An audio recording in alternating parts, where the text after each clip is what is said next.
A Soros plan, a marginalized Israel. After the election of Barack Obama in 2009, the George Soros organization saw an opportunity to weaken the pro-Israel lobby's influence in Washington.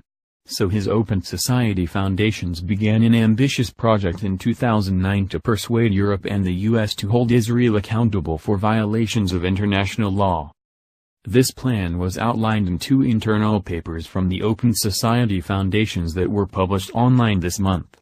They disclose how a web of grants to Palestinian and Israeli human rights groups were part of a larger strategy to influence Congress, reporters and government officials. It started with so much hope after Obama won the 2008 election. The right-wing so-called pro-Israel lobby has lost some credibility by being closely associated with Bush administration Middle East policies, a 2013 summary of the Foundation's Palestine, Israel International Advocacy portfolio said. As the Obama administration distances itself from these somehow discredited policies, space for reasonable, unbiased discussions in the policy deliberations, including criticism of Israeli policies, is opening. There was, however, a catch. Soros's organization, then known as the Open Society Institute, did not want to be open about its advocacy. A 2009 paper on the project says the organization must maintain a low public profile regarding its sponsorship of this initiative. The 2013 document describes the toxic atmosphere in 2000 and 2001 when the foundation began its work in the Middle East, and how this environment could lead to politically motivated investigations from either the Bush administration or what it calls pro-Israel entities. Soros himself was worried about George W. Bush. In 2006, he said the president's communications strategy reminded him of Nazi and communist propaganda. Hence his foundations took a cautious approach. For a variety of reasons we wanted to construct a diversified portfolio of grants dealing with Israel and Palestine, funding both Israeli Jewish and Palestinian citizens of Israel groups as well as building a portfolio of Palestinian grants and in all cases to maintain a low profile and relative distance particularly on the advocacy front, the 2013 paper says. Some of this was known before.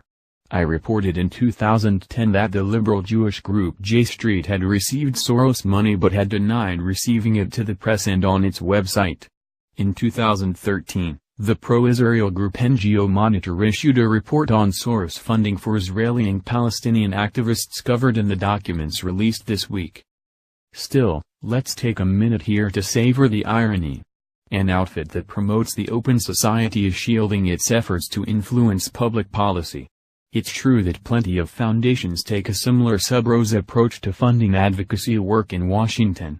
But those foundations are not named for Karl Popper's famous defense of liberal democracies. It's enough to make you wish there was a new Open Society Foundations to expose the old one. The group that leaked these documents is mysterious. It's called DCLeaks.com, and it says it's a project of activists committed to many of the same principles espoused by Popper and Soros. Rebecca Bayer, a communications officer for Open Society, confirmed to me Monday that documents were removed from an online forum used by the staff of the foundation and its partners. She said the breach was reported to the FBI. The materials reflect big-picture strategies over several years from the Open Society Foundations network, which supports human rights, democratic practice, economic advancement, and the rule of law in more than 100 countries around the world. When it comes to Israel, that translates into funding organizations like Breaking the Silence, a group of Israeli ex-soldiers who tour Europe and the US to discuss the Israel Defense Forces war crimes. The document says that between 2012 and 2014, the Open Society Foundations gave this group $100,000, a significant donation for a group that in 2012 had a budget of only $841,410. It should be said that Israel's army, like all armies, has done awful things. Israel's occupation in the West Bank and blockade of Gaza is a cause of misery for Palestinians. But there is no equivalent organization to expose the human rights abuses of Hamas or the Palestinian Security Forces. And while there is fleeting mention in the 2013 Open Society paper of holding the Palestinian Authority accountable for such violations, there is no mention of any such organization to monitor Hamas, which has ruled Gaza since 2007. To get a flavor of its human rights record, consider that Gazans deemed collaborators with Israel in 2012 were dragged through the streets by speeding motorcycles. Funding groups like Breaking the Silence is not an accident. As the 2013 leaked report says, our theory of change was based on strengthening the advocacy efforts of civil society organizations and platforms in order to maintain sustained and targeted international advocacy that would oblige the international community, mostly Europe and America, to act and to hold Israel accountable to its obligations under the international law. In Obama's first term, this meant pushing for Israelis to be held accountable for the 2008-9 Gaza war, when Israel barraged Hamas positions interspersed in the civilian population. The Foundation's Washington office arranged meetings in 2010 with Richard Goldstone, the author of a report that said Israel may have sought out civilian casualties. Goldstone recanted in 2011, saying the report was used to demonize Israel. In this respect, Open Society is treating Israel the way it treats autocratic countries like Russia or Iran, as an adversarial abuser of human rights. In the case of Iran though, the group has also supported Obama's outreach to the country. Human rights defense work remains an important priority for the Iran program, a 2014 program summary says. But should not be pursued to the exclusion of all other work, including work on supporting better policy outcomes such as support for a nuclear deal with Iran. In 2009, the Open Society Policy Center in Washington worked with other groups to open relations with Iran, and in 2015 the nuclear deal was signed. There has been little progress on Open Society's goal of pressuring Israel.